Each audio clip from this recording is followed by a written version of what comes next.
Hello out there in YouTube world. Want to share this? I want to share it, just so give me a second while I set up things.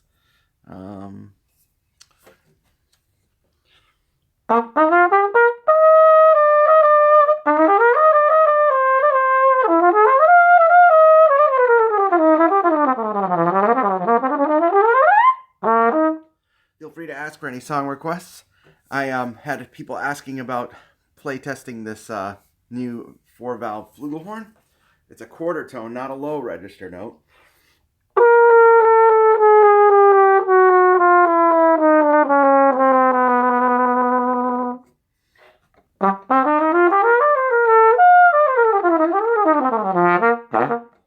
If you have any song requests, let me know. I also have a bunch of horns down here that we're going to play today. I got to find a good commercial trumpet for tomorrow night. Got to play some high notes, I guess. And if you have any questions or comments, please share them here, and hopefully we'll respond. So.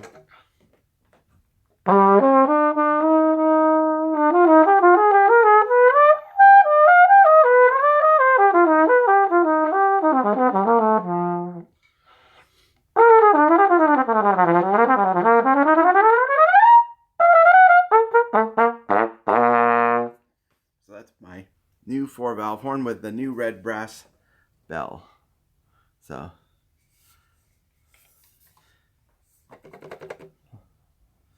yeah, yeah, I put the ring. They asked me if I wanted to put my finger ring or leave it without a finger ring, because most of the time I play this I'll use a 3-valve, so I can use the finger ring no problem, but it would get in the way if I were to use it more often. But when I use the 4th valve, I can easily balance the horn.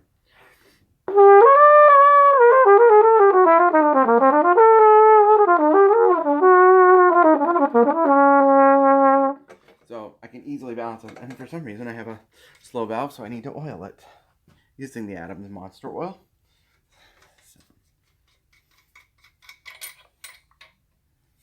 Of course, if you have any questions at all, just send them my way.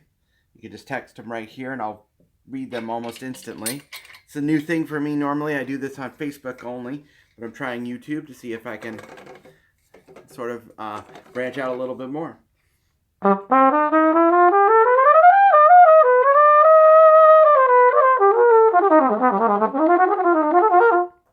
if you have a song request or a technical question or something shop related, let me know. Happy to answer any questions that you might have. So DQ or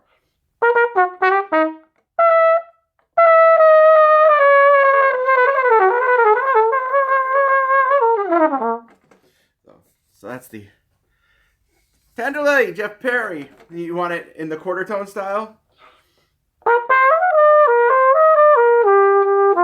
No, I'm just kidding. I'm kidding. You know that song? No.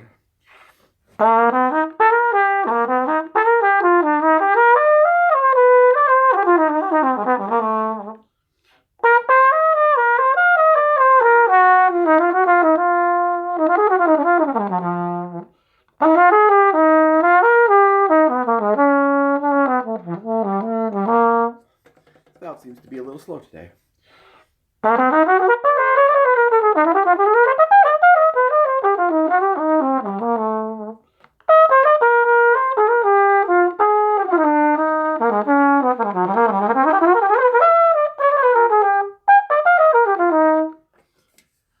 So, hello there. If you have any song requests, let me know, of course. Trishapini.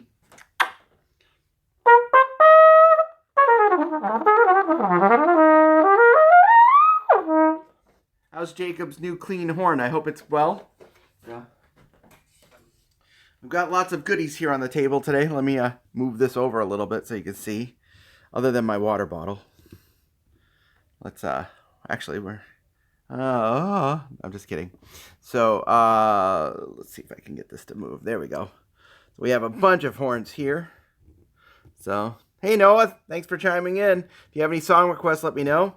I've also got a bunch of horns I'm going to try today. Some new arrivals to the shop. Some old chestnuts, we'll say. I think some of you have seen the video of this old super recording. That's probably my favorite vintage horn in the shop. But here's a little clip of that.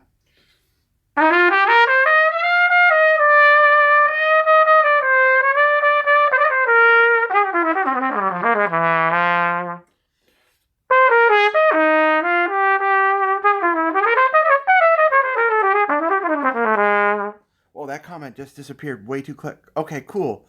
Theme from Chinatown, of course. So, preparing tunes for college auditions. I was wondering if you could give any clips on learning new tunes and changes. So I think learning tunes comes with doing it a lot. So, so first and foremost, when I'm going to learn a new tune, I get as many recordings as I possibly can. That's the good thing about something like YouTube here, is that you can easily get. Say you're learning a tune like Theme from Chinatown, actually. I learned that one totally off the albums, either the soundtrack or there's a Till Broner recording. There's also a Nicholas Payton recording, which is great. I think Terrence Blanchard has 2 recordings of that. One on a album, Billy Child's album, and then one on his movie theme album. So I was listening as many times, getting in the habit of listening and then trying to play along. I always play along with every album, especially, those great albums where you're going for learning the sound. So.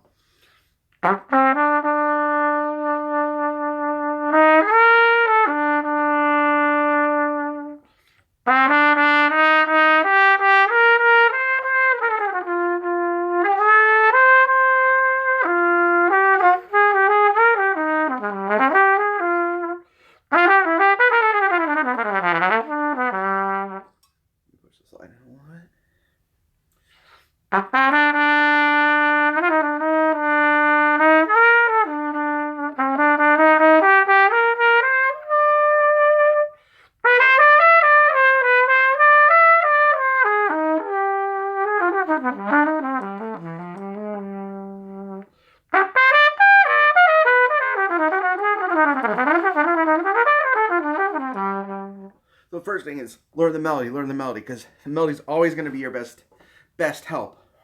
Melody's going to give you all the clues, with the very, very rare exceptions of a few tunes. So then maybe you outline the chords. You could do approaches, you could do chord, whatever works for you to sort of target the chords. And that's my big thing, is try to target a certain chord that's a pivot point. Clark Terry always said, find the sweet note. The sweet note being, in my opinion, in a more modern technical term, sweet note is a non-diatonic chord tone. So for instance, if you're playing the bridge to Take the A Train.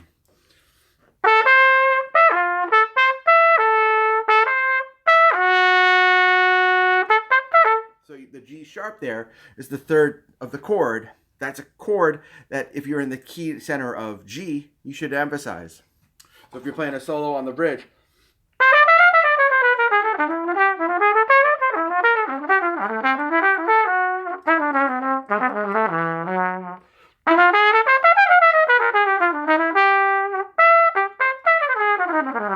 whatever. Hold on, sorry. But and then it's repetition, doing it as much as possible. Last chat, I talked about an ABC list. The A list are tunes that you could just call a tune and hopefully I can play it without any music. I try to do all these without any music because I can't really read. But the B list tunes are tunes that but maybe you need the music. C list tunes are tunes you want to learn or you don't really know. C goes to B goes to A stays maintained. That way you have a working list. And go into the audition with maybe, I don't know, when I was in high school, which is like 500 years ago, I think I went into the audition with maybe 25 tunes that I could play with the rhythm section. So, which I guess was a lot back then, but it was nothing for where I grew up because there were guys who knew thousands of tunes, literally. So, but I hope that answered the question. I hope you're still there to actually check that question out. So I have a few more horns here. I have a few more song requests. Anybody out there? And if you have more technical questions, that would be great as well. So it's a horn that I love. This is a Schilke S42L. L is the tuning bell. So, oh, cool. I'm glad. I wanted to make sure I wasn't talking to a blank screen. But if you have more questions like that, please let them fly here. It's cool about the YouTube version because they pop up and you can see them versus I feel like the Facebook ones go way too fast. So, but this is a very cool horn. I don't know if you guys know the Schilke fattest model. They discontinued this. They make another model, I think the S43 with a bell garland, but I love this trumpet.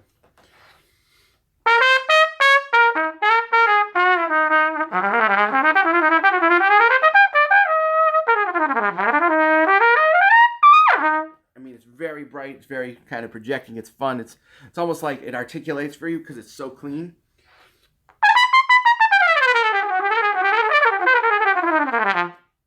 It's got that really pop that I think a Schilke trumpet is known for. So I have to play a bunch of high notes tomorrow, so I have to figure out which horn to play. But we also got this one in. This is kind of cool. This is a gold-plated Schilke B7. So B7 is a smaller bore like the S42, but it has a larger bell. And I love the Schilke gold plate. Schilke double gold plates their horns. This one's from the 90s, I think. So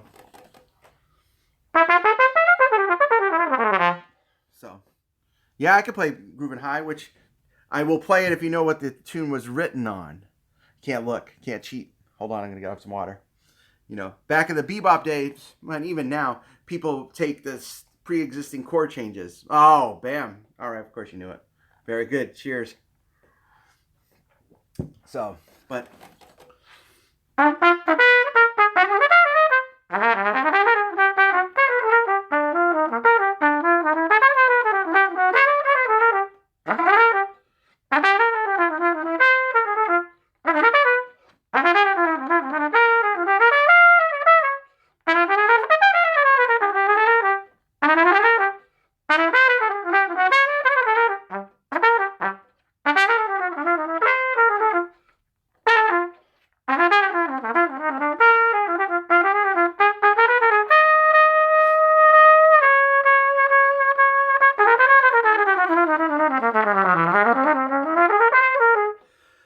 in the original version, I think they go down a step for the solos. Probably won't do that on your audition, but let me play it actually on a horn that I play more often. So, on my copper horn. I have never played on that B7, so I'm like, I probably want to play this.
You gotta have that big band at the end.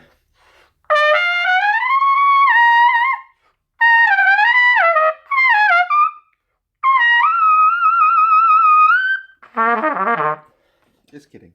Let me scroll and hit some of these comments I missed. So, yeah, the B7 is kind of a dark horn, especially in the gold, which I really, really like. Of course, I played on German trumpets. I love them. In fact, I'm going to the Shogrel factory in November, hopefully, to pick up a horn there for myself. We sell a few German trumpets, but we're mostly Americanized here in the shop, sorry. But mostly a piston trumpet venue. Yeah, What a Wonderful World. In fact, you could play What a Wonderful World on Louis Armstrong's mouthpiece. Yeah, probably a Ganch. Thinking maybe a Killer Queen, actually, but we'll see. We'll see what I can afford, actually. So.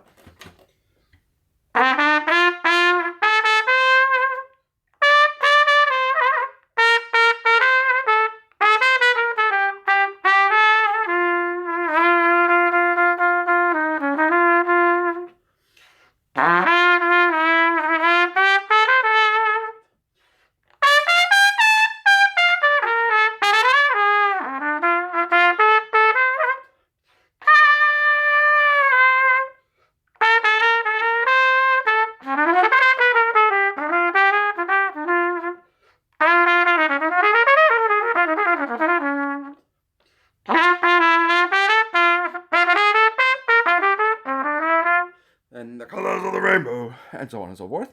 But so that's the Pops mouthpiece. How cool is that? So it was a project one of my friends allowed me to do.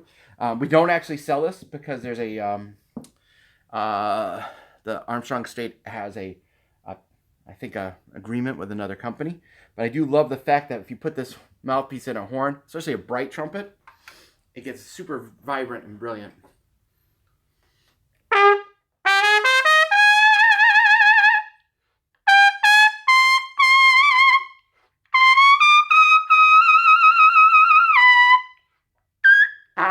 So it's like, I'm not saying you could sound like Louis Armstrong. In fact, one of my employees grabbed it earlier this week and said, man, I don't sound anything like Louis Armstrong. So I was like, the mouthpiece must be defective, of course. But it's kind of fun to take a look back into the history of mouthpiece design. If you could see this, hopefully it will give you a little bit. So that's a double cup with around a 3C rim. So, but my approach to different sized mouthpieces. Whoa, that's a long comment, but I couldn't see it all. But maybe you lost. So, my approach to switching mouthpieces is practice on them, primarily. So, it's always the equipment. You're right. You could stay. No. So, this is the HH, buddy. That is the HH.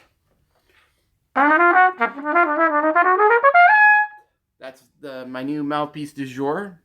That's an acrylic top, if you keep. But my approach to mouthpieces is pretty simple. When you're working on a mouthpiece, you've got to practice on it. You can't just expect to like walk in and say, okay. So like I have my lead mouthpiece I have somewhere here. Okay. This is my lead mouthpiece, which is around like a 10.5 rim with a flat rim with a pretty shallow cup. I can't just put this in the horn. Let's put it in this horn and just expect it to work. It doesn't work like that. You've got to practice on mouthpieces just like you would practice on instruments. You don't pick up a piccolo trumpet and instantly expect that it would be, oh, I can play in the high register now. How I practice on mouthpieces is just like I practice on other stuff. So say I do a stamp study.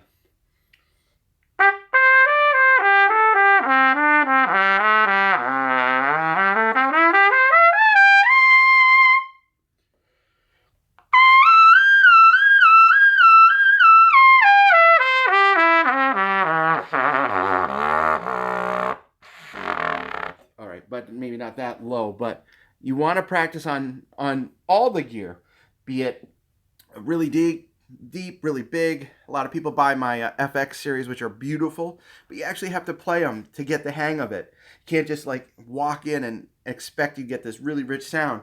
You've got to play the mouthpiece. I do bending exercises on my small gear to make sure that I don't compress too much. So for instance, like John Daniel's Special Studies book has a few exercises like this.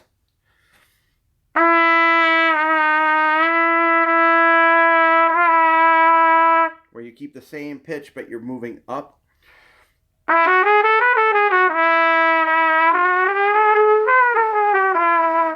terrible. It's not supposed to sound good. But what you're trying to do, well, maybe it is, but I can't make it sound good right now. So you're trying to get into the sound of that mouthpiece, which is very much different. This mouthpiece, which is my TAZ, is a lot different than the HH, which is like, I don't know where I would put the Hokon's piece. It's probably like a 2C, maybe a little bit bigger than a 2C, 1.75C, I don't know. But I'm talking about this on the practicing on the mouthpieces. So practice all your stuff on it.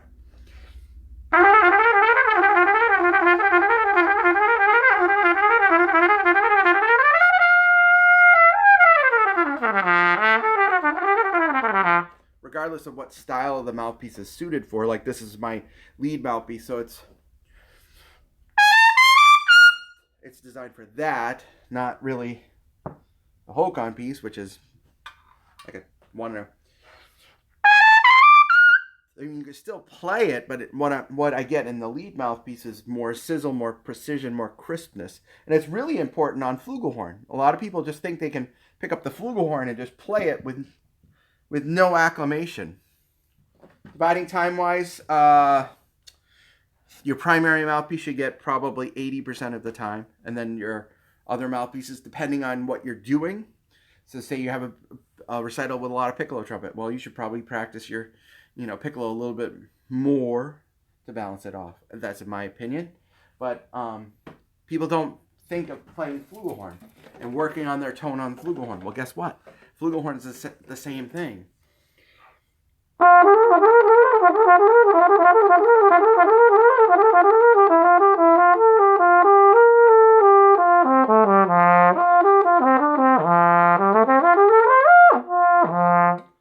Practicing on the flugel. Plus, it's kind of fun to get in different mindsets versus I'm practicing my B flat or my C trumpet, and that's all I'm doing. That's why I have different horns for different jobs. So, hey Terry, how are you, man? So, my wife loved your comment on my throwback picture from yesterday. She was laughing so hard. And your book went out today, so I finally got the right sized poly mailers for those books. For some reason, I had ordered the size that I had ordered in the past, but they were a different size. I don't know. So that's why I play trumpet. But playing your horns to get different sounds. I have like my Copernicus, which is my solo horn. I have my A10, which you probably have seen videos of me playing. That's my general purpose all-around trumpet that I do most of my work on. Actually, I do almost all of my playing on it. Even though this horn... Oh, just dented it. No, I'm just kidding. This horn I'm doing a lot more of my playing on because I can choose to play it. But I just got my flugel back, so I want to play a lot more on my flugelhorn.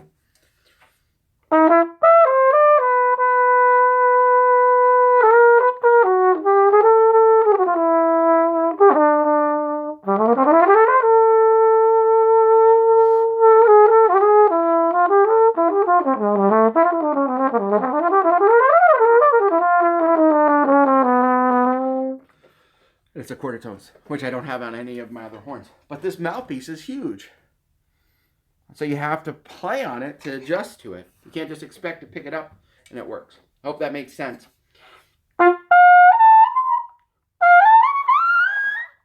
It's like, it's not designed to do that.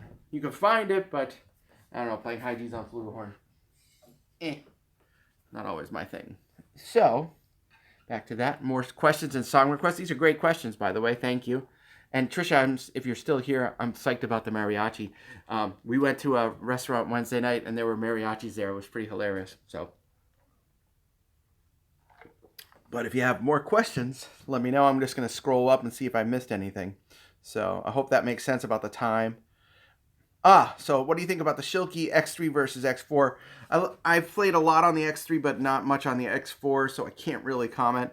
I like slightly smaller board horns anyways, though, so I'm not sure I would like that. I think Schilke nailed out of the park this design on the S42. I mean, it's really great. I mean, it's got so much front and crispness to it. It's really fun to play.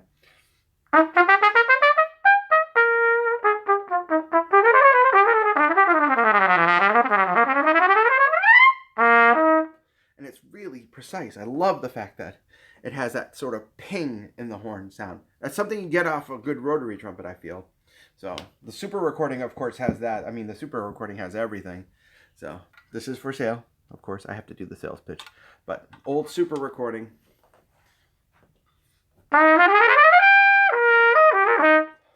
So, the Copernicus bore, if you want a technical definition, is 460.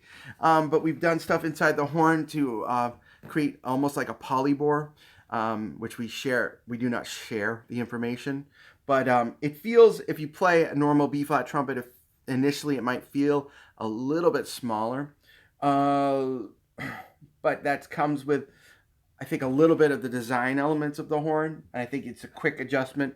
Maybe you have to adjust to a different backbore. Like on this horn, I found a really great backbore finally. It's a backbore that I actually modeled after an old Tottle backbore that Catala used to play. And it works really well. It's super big, the backbore, but it balances off the bore and the lead pipe balance on this horn really nicely. And you know, I just love the ease of this horn. It's super targeted. I mean, it's also, I think, maybe the most beautiful design.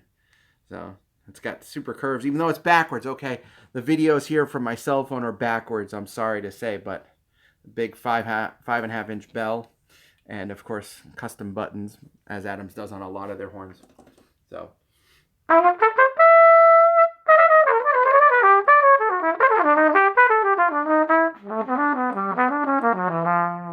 The thing about the Copernicus that's super nice is that you can actually play it as a normal trumpet.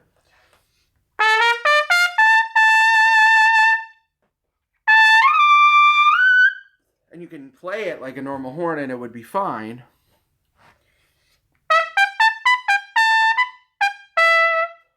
So it has crispness. It's not as easy to play as the other horns on this table, but it has that sound, you know. So even with a small mouthpiece. If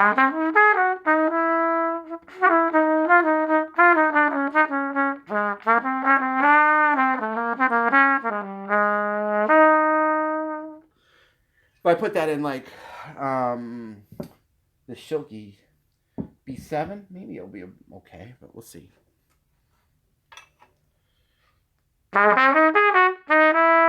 It kind of has a nasally sound to it. I don't know if you can hear it. Of course, this is a cell phone video, so I left my laptop at home. Otherwise, I would be doing a much more elaborate video. Sorry. But that's the cool thing about this horn.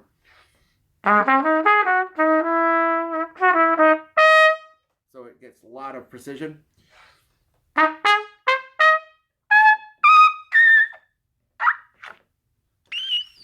Oh, no. Well, I can't play that high tonight, so oh well. But yeah, and the good thing is the sales have been doing pretty well on the Copernicus.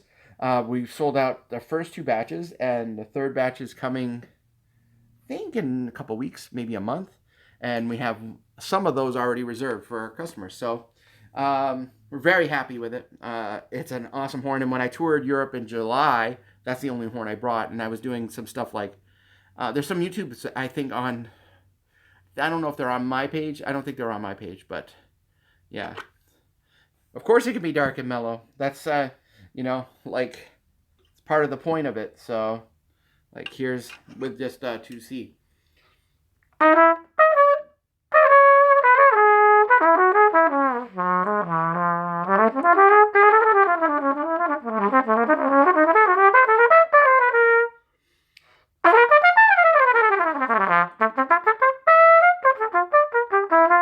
Or it has tons of sound options. Would it be a horn that you played exclusively? Well, if you had to blend with other conventional trumpets, maybe not. But it would work. I've taken on big band gigs where I've taken other horns that I've played in the past on big band gigs and have had a big struggle with. This horn, I took it, played fourth on it. It was no problem. Gave it to the lead player. He played it. He was like, "This is awesome. It's no problem." And I was like, "Wow, okay, cool." And on the summer tour, we did stuff like Maynard's Around Midnight, and I played that. Like, there's that line at the end. See if I can play it. I haven't practiced it in a long time, so we'll see. Nothing like being under the gun.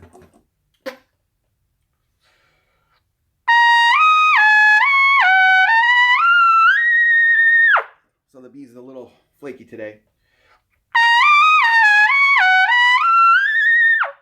But normally I can, let me pull this slide out actually.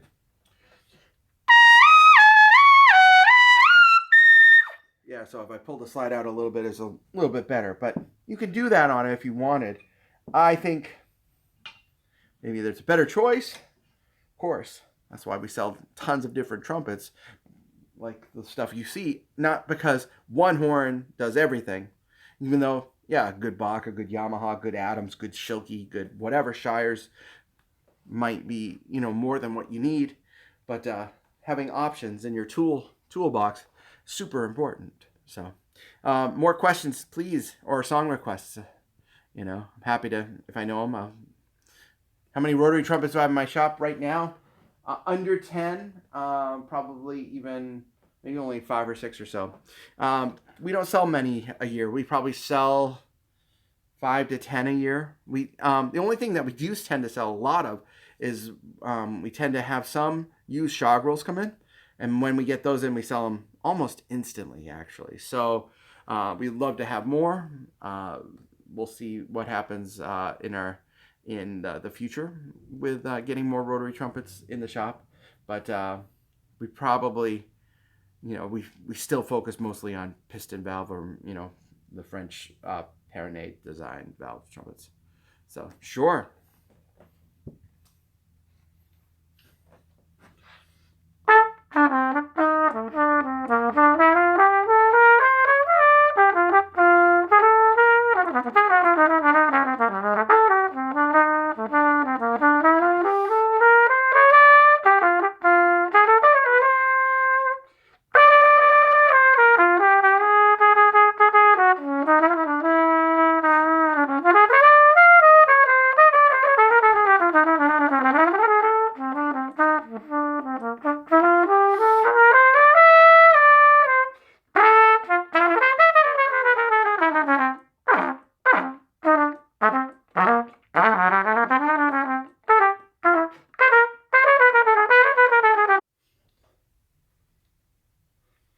Sorry, I lost you all there for a second.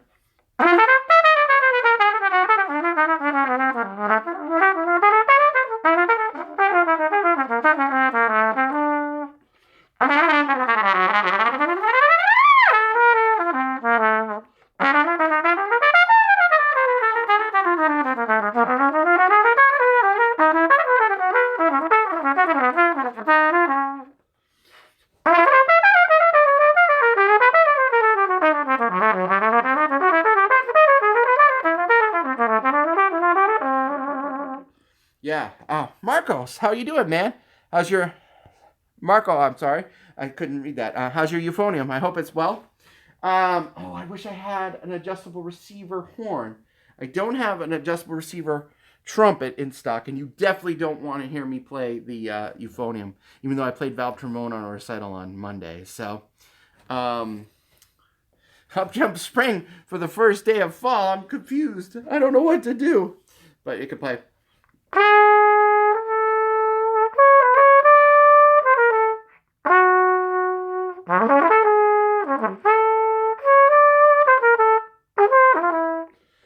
Not an Adams valve trombone, sadly, even though I asked Neil to make me one, I didn't get a reply, so that probably tells me something. They are making trombones, but not valve trombones yet. Hopefully in the future. But it's probably a little pointless to make a $4,500 Ottoman, New York, now you're talking. But I want to get back to the adjustable receiver. Adjustable receiver testing. I really wish I had one here. I'm sorry that it's going to be a little vague without having one to show you. The way I test, I play a partials on the horn. So... I play partials and I can adjust with the receiver or gaps, be it adjustable gap receivers or different sleeves or whatever you want to do on the... You can adjust where you want those notes to center and how you want them to center. Sometimes horns like Schilke trumpets with very little gap tend to be a little bit more accurate on that.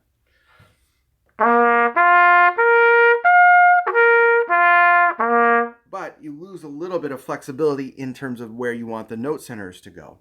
So what I would do on your euphonium is to take the receiver and put it where it's bottoming out, where it's hitting the receiver with the mouthpiece. Play, feel how the responsiveness is, and also feel where the notes go in terms of pitch. You want all the notes to sort of be in the middle. Bum, bum, bum, bum, bum. Not bum, bum, bum, bum. Where, you know, that top line F or a concert F or a G in a trumpet world gets really sharp. So you want to make sure that that partial gets pushed down. You could do that with the receiver sort of lining things up. Or do just the opposite and pull it almost all the way out. Feel how floppy it is, how unresponsive it is, and then go in there. So, I don't think so, Emerson. That's a good question. I know I have them on that trumpet, but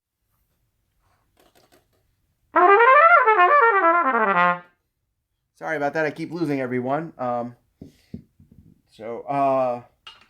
think the cat trumpet's probably the only one with those buttons, although the Adams make some great horns with custom buttons, and we can always order custom trim kits on almost any horn now. We don't make them downstairs on our CNC, but we have a few people in the industry that do make them for us. Autumn in New York. Someone wanted Autumn in New York. So let's play it on the Super Recording. Why not? So I'm having issues here with my phone. It keeps closing down. So if I lose you now, I might have to permanently say goodbye. But I thank you all for... Can I play an A1? I can. Hold on. I can play Autumn in New York on an A1. Hopefully this won't freeze before I come back. But let's see what we got here. For my man Jeff Perry, of course.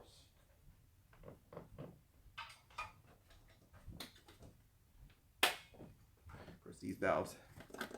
Let me grab another one.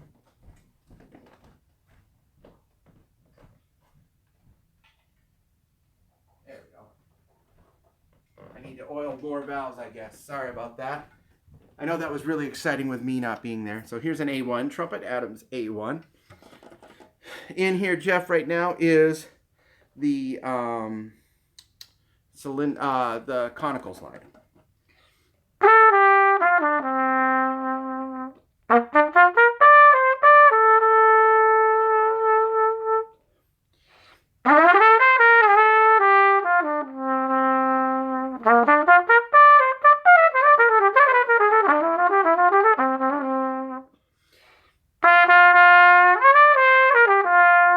Oh man, I haven't played this in a while, so no, here we go.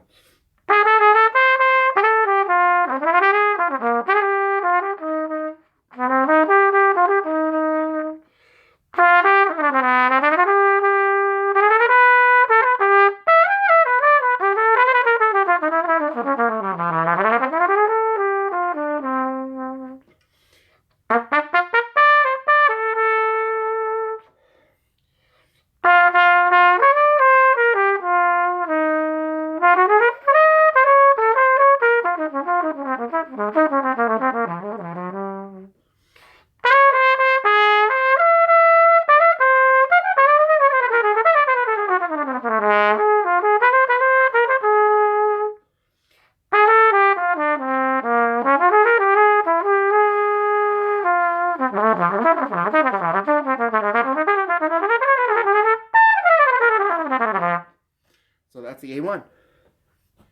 Very fun horn. In fact, this one is a pre-owned A1, I do believe. Yes, I do believe this is a pre-owned one with a 55 thickness bell, yellow brass.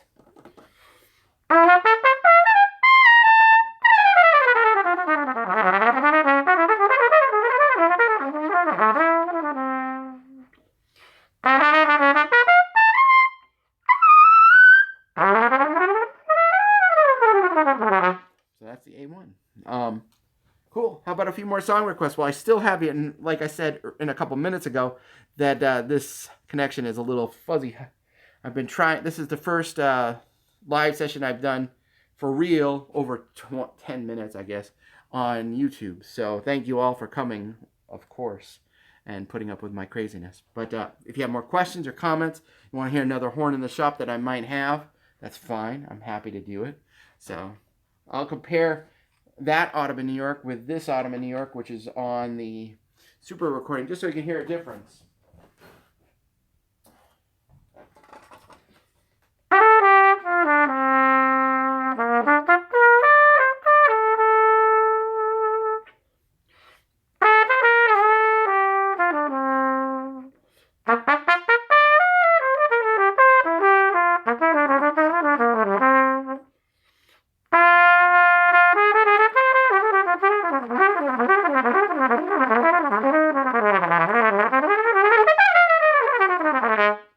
So, obviously the A1 is a little wider. Maybe you can't hear it from this microphone, probably not, but A1 is a little wider, a little bit more broad. This is much brighter.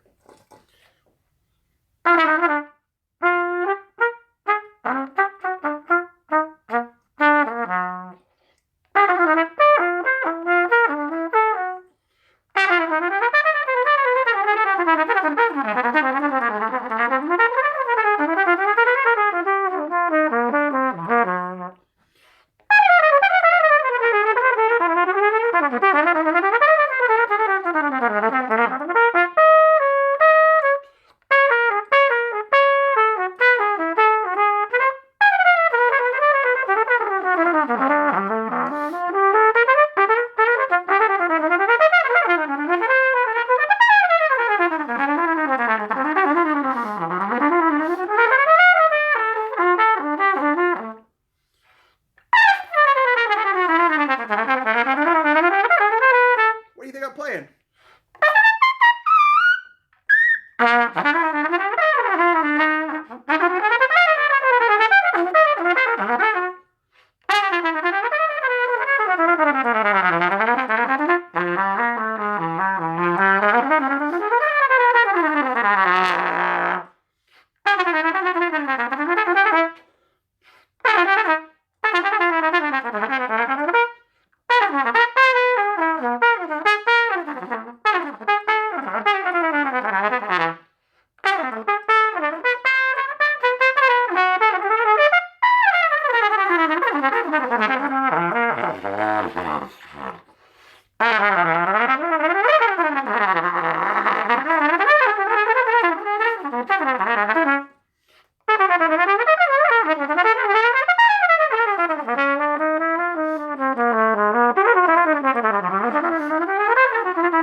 So, ooh, need to practice that more, sorry. But either way, and I need to work on those valves a little bit more. No, this is the only one in acrylic, man. Only one in acrylic, so. But I can order another, of course. Hold on one second. Some comments. Thank you, everybody. Just messing with the adjusting, so. You mentioned having the second slide reversed on one of your horns. Is there a certain effect? No, not really. The only thing, Marco, on that is that the second valve being reversed is a little bit more comfortable in your hand, but on a euphonium, I don't think it would matter at all. Some people say it changes the acoustic. I really didn't find that much. I did find that it actually accumulated a little bit more water being front facing versus back facing, and like what we're talking about here is this slide faces towards the player, places this way. On another horn that Adams had made that I purchased recently, that the slide was front. So either way, hold on, a little bit more water, a couple more song requests would be great. I gotta play something on. by something on my horn that was run over. You guys know the story of the horn that was run over, which I'll probably take this horn tomorrow. I have a kind of outdoor wedding sort of top 40 gig to play. But this horn was run over by a car, and I had Lotus Blossom. I couldn't say which Lotus Blossom, but I think I know which one you're talking about. You're probably talking about...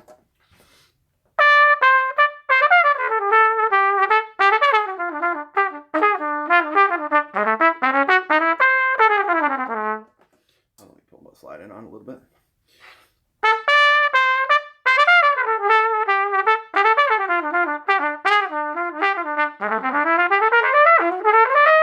They need 2 players.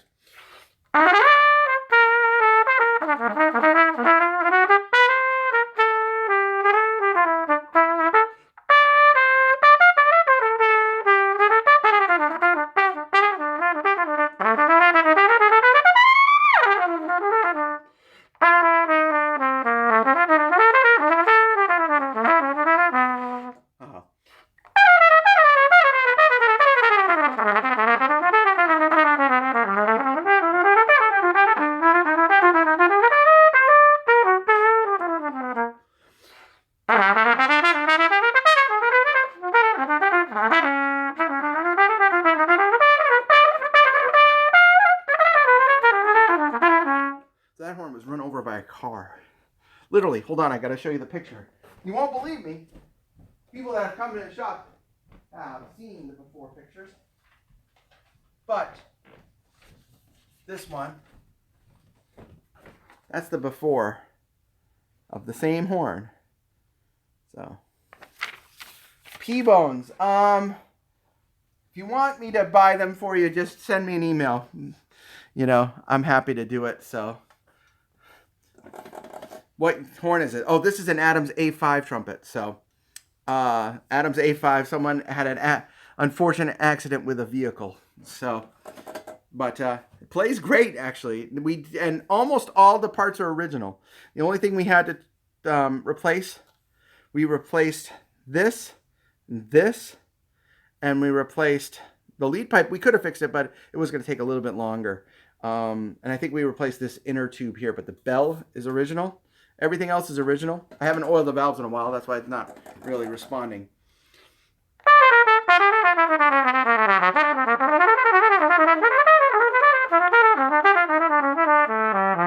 going to oil the valves while I'm talking. But please, if you have more questions, let me know. Happy to... other than you can watch me oil valves, which is, I'm sure, not so fun. And thanks for coming to YouTube. Sorry that it's dropped out a few times, but seems like it works pretty well. Let me just oil these valves and play another song on this horn. So, the Hokon piece is really awesome, actually. And it's a piece that I sort of made just for myself. And then I had someone come into the shop play the prototype, and they were like, whoa, that's really great. And, you know, and I know there's a... You know, it's sometimes hard to get those mouthpieces from Japan. I think, what's his name? Toshi, who's a great mouthpiece maker. It's hard for him to get pieces in the States. So, of course, I know Brotherhood of Man. You talk about Clark Terry, man.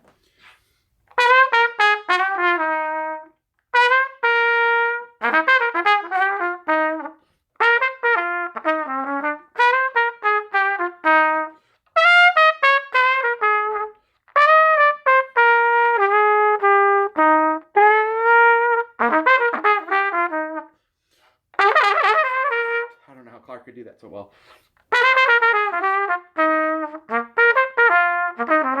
Yes, he practiced probably. And then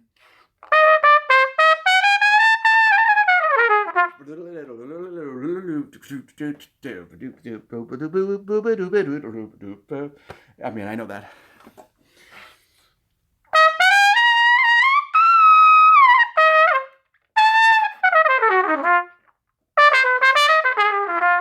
Yeah, man, I used to know that whole solo by memory, man. It's so good. But, yeah, it's a fun song. A little weird to play by yourself, because you need some breaks on that one.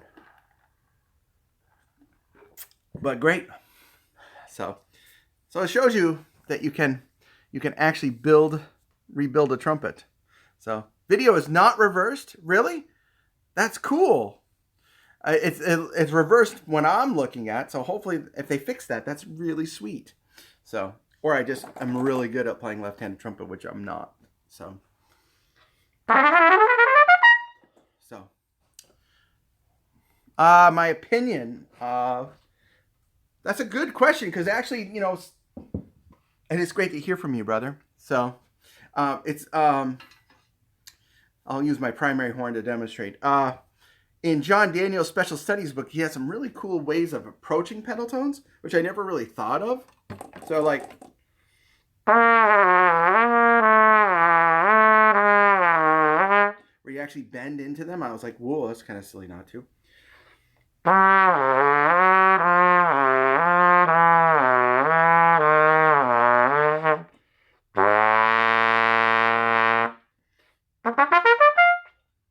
I practice sometimes left-handed on Clark studies just to make it feel faster on the right hand. But I think pedals, what I think about, let me go back to your question. I want to make sure I'm phrasing it right. So first and foremost, on terms of fingerings, I always find like a good trumpet, this is my own personal test, plays a good pedal C open. And I know that's silly, but if I can go, like I have some really good trumpets on this table today, the old Super recording. It's not as good as my horn, but it's pretty darn good. The Shilky S42. Let's see.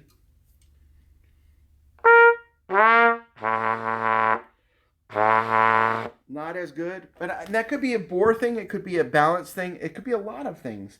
Let's see the A5.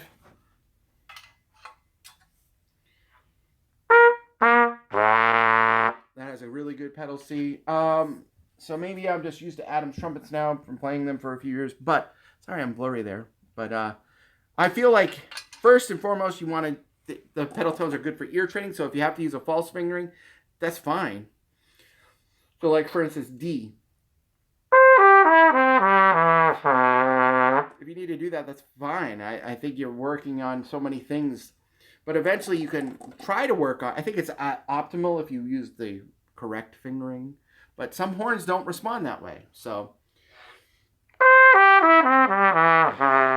And then slowly I'll go from like D, 1, 2, and 3 to D, and I'll go up the chromatics to get to D. So it's just 2 notes. And then I'm going to go just. It's pretty easy. So if I do C pedal.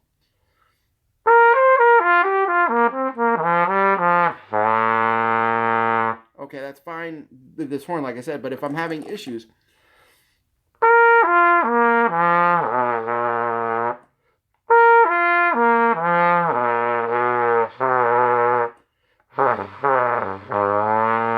I actually can't play a pedal C1 and 2, but I can work on some other notes to balance that out. I don't know if that answers your question or not. I'm sorry, but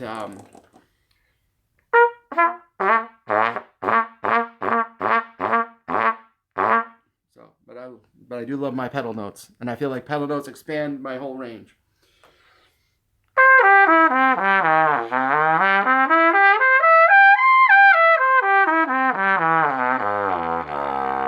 You try to have as much on the docket as possible. Not have this limited range of motion, but have as much as possible. I don't know if that helps, but so either way.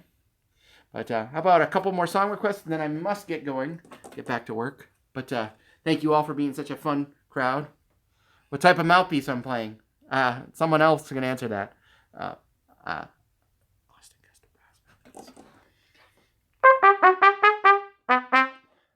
Trumpet mouthpiece. No, I'm kidding.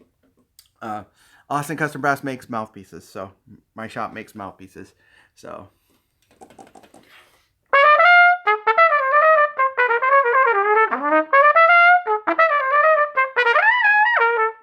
on a clear mouthpiece.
Oscar Peterson trio recording of that. So good. I think, what is it? The album is exclusively for my friends, but so either way. But so I think our YouTube debut was a little fun. Thank you so much for everyone. Anybody who has any questions about stuff that we sort of discussed, feel free to always email us at info@austinCustomBrass.com. That again is info@austinCustomBrass.com. I have to get back to work. We have lots of orders to fulfill. Thank you so much for all you do to support our shop. And hope you have a wonderful weekend. Stay dry, stay warm, and stay in trouble. No, I'm just kidding. Have fun, happy tooting, and we'll see you all next week. Take care. Ciao.